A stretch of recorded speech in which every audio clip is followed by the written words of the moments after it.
Hello, bachcho. Welcome in a new video of question practice section. So, in this video, we will talk about the question for the reaction to A equilibrium with B plus C. Kc is equal to equilibrium constant की value दे रखा है 4 into 10 to the power minus 3. At a given time, the composition of reaction mixture is किसी t time पे हमें दे रखा है कि concentration A, concentration B और कंसंट्रेशन C सब इक्वल है और उसकी वैल्यू है 2 into 10 की पावर माइनस 3 मोलर। अब हमसे पूछ क्या रखा है, then which of the following is correct. तो हमें चार ऑप्शन दे रखा है और हमसे पूछ रखा है कि कौन सा करेक्ट है। पहला ऑप्शन है रिएक्शन है tendency to go in backward direction, forward direction, equilibrium, reaction tendency go forward direction. So overall अगर आपने ये चैप्टर पढ़ रखा है तो ये जो क्वेश्चन है ये आयनिक प्रोडक्ट से क्वेश्चन है। अगर आपने प्रेडिक्ट कर लिया होगा, क्योंकि वहीं से हम बता पाते हैं कि रिएक्शन फॉरवर्ड जा रहा होगा या रिएक्शन बैकवर्ड जा रहा होगा। तो उसको प्रेडिक्ट करने के लिए हमसे सबसे पहले हमें आयनिक प्रोडक्ट निकालना पड़ेगा। कंडीशन क्या होता है मैं जल्दी से लिख देता हूं आपका। सो कंडीशन, अगर आयनिक प्रोडक्ट का वैल्यू के आई का वैल्यू इक्वल होता है, इक्विलिब्रियम कांस्टेंट दे रखा है उसको, तो हम कहते हैं कि रिएक्शन जो होगा वो इक्विलिब्रियम में होगा। ये इक्विलिब्रियम का कंडीशन है। अगर के आई का वैल्यू जो आयनिक प्रोडक्ट है इसका ग्रेटर देन के सी हुआ, इसका जो वैल्यू है वो ग्रेटर देन के सी हुआ, देन आपका जो रिएक्शन है वो बैकवर्ड डायरेक्शन जाता है। Reaction will go in backward direction, backward direction. और यदि के आई जो आयनिक प्रोडक्ट आएगा, अभी बताऊंगा आयनिक प्रोडक्ट क्या होता है, अगर ये लेस देन के सी हुआ इक्विलिब्रियम कांस्टेंट से, तो रिएक्शन फॉरवर्ड जाता है। Reaction will go forward, forward direction to achieve equilibrium. Equilibrium, और ये भी बैकवर्ड क्यों जाता है, टू अचीव इक्विलिब्रियम। ये सारा आगे पीछे जाना ये इक्विलिब्रियम अचीव करने के लिए होता है।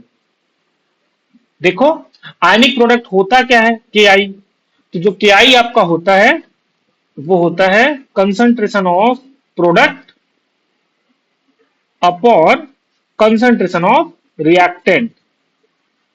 इक्विलिब्रियम जब केसी निकालते हैं वो भी इक्विलिब्रियम पे ही निकालते हैं, जो तो वो भी प्रोडक्ट का कंसंट्रेशन अपॉन रिएक्टेंट का होता है।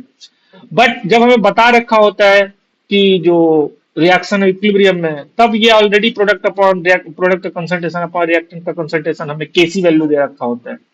पर जब हम चेक कर रहे हैं तो हम प्रोडक्ट का कंसंट्रेशन अपॉन रिएक्टेंट का कंसंट्रेशन करेंगे और उसके बाद फिर देखेंगे कि अगर इक्वल होगा तो इक्विलिब्रियम कंडीशन है। अगर ये के आई बड़ा हुआ केसी से, तो देखो एक्चुअली ये प्रोडक्ट है। के आई बड़ा होने का मतलब है कि प्रोडक्ट का कंसंट्रेशन ज्यादा है कंपेयर टू रिएक्टेंट। तो अगर मान लो कि आपको जो रिएक्शन दे रखा है 2A से क्या बन रहा है, बी प्लस सी बन रहा है। 2A से आपका बन रहा है बी प्लस सी। अगर प्रोडक्ट का कंसंट्रेशन ज्यादा है, इसका मतलब यह है कि प्रोडक्ट ज्यादा बन गया है, तो वो पीछे आएगा फिर से इक्विलिब्रियम मेंटेन करने के लिए। अगर के आई छोटा है केसी से, तो इसका मतलब यह है कि इक्विलिब्रियम अचीव करने के लिए अभी छोटा है। अगर के आई का वैल्यू छोटा है केसी से, तो ये और फॉरवर्ड जाएगा, प्रोडक्ट को और बढ़ाएगा ताकि ये केसी के बराबर आ पाए। अगर के आई केसी से छोटा है तो ये और आगे जाएगा, फॉरवर्ड जाएगा, प्रोडक्ट बनाएगा।